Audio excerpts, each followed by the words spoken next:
KBR news కి స్వాగతం.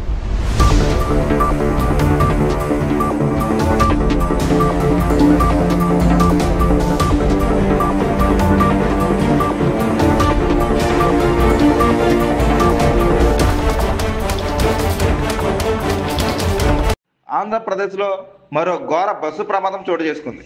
అల్లూరి సీతారామరాజు జిల్లాలో ఓ ప్రైవేటు ట్రావెల్స్ బస్సు అదుపు తప్పి లోయలో పడింది. చింతూరు మారేడుమల్లి ఘాట్ రోడ్డులో ఈ ప్రమాదం చోటు చేసుకుంది. ప్రమాద సమయంలో బస్సులో 30 మందికి పైగా ప్రయాణికులు ఉన్నట్టుగా తెలుస్తుంది. అయితే ఈ ప్రమాదంలో 9 మంది మృతి చెందారని సమాచారం. ఈ ప్రమాదంపై సమాచారం అందుకున్న వెంటనే పోలీసులు అక్కడికి చేరుకొని సహాయక చర్యలు చేపట్టారు. ఘటనా స్థలం నుంచి మృతదేహాలను వెలికితీసి ఈ ప్రమాదంలో గాయపడిన వారిని హాస్పిటల్కి తరలించారు. అల్లూరి సీతారామరాజు జిల్లా చింతూరు భద్రాచలం మధ్య ఘాట్ రోడ్లో బస్సు బోల్తా పడింది. 9 మంది మృతి చెందినట్లు సమాచారం.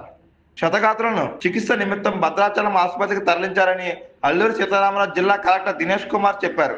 అల్లూరి సీతారామరాజు జిల్లాలో జరిగిన ఘోర బస్సు ప్రమాదంపై సీఎం చంద్రబాబు నాయుడు తీవ్ర దిగ్భ్రాంతి వ్యక్తం చేశారు. అల్లూరి సీతారామరాజు జిల్లా చింతూరు వద్ద జరిగిన యాత్రికుల ప్రైవేటు బస్సు ప్రమాదం తీవ్రంగా కలిచివేసిందని పేర్కొన్నారు. ఈ ప్రమాదంలో పలువురు ప్రాణాలు కోల్పోవడం విచారకరమని అన్నారు.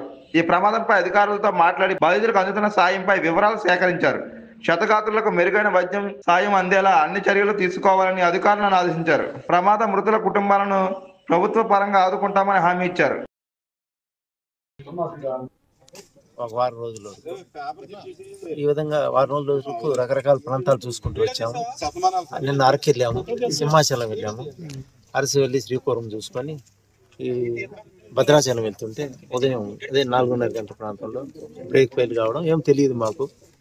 బస్సు ఈ విధంగా పల్టీలు కొట్టింది. 9 మంది చనిపోయారు. ఒక 10-15 అన్ని సార్ అమరావతి, మంగళగిరి, కోటప్పకొండ, ద్వారకా, తిరుమల, విజయవాడ, భీమవరము, పాలకొల్లు, సామర్లకోట, దాక్షారామము, అంతర్వేది, ఇది అరకులాయిలు, అరసోలి, సూర్యదేవాలయము, శ్రీకూర్మము, ఇవన్నీ చూసుకొని ఇట్లా వస్తా ఉన్నాను. చిత్తూరు నుంచి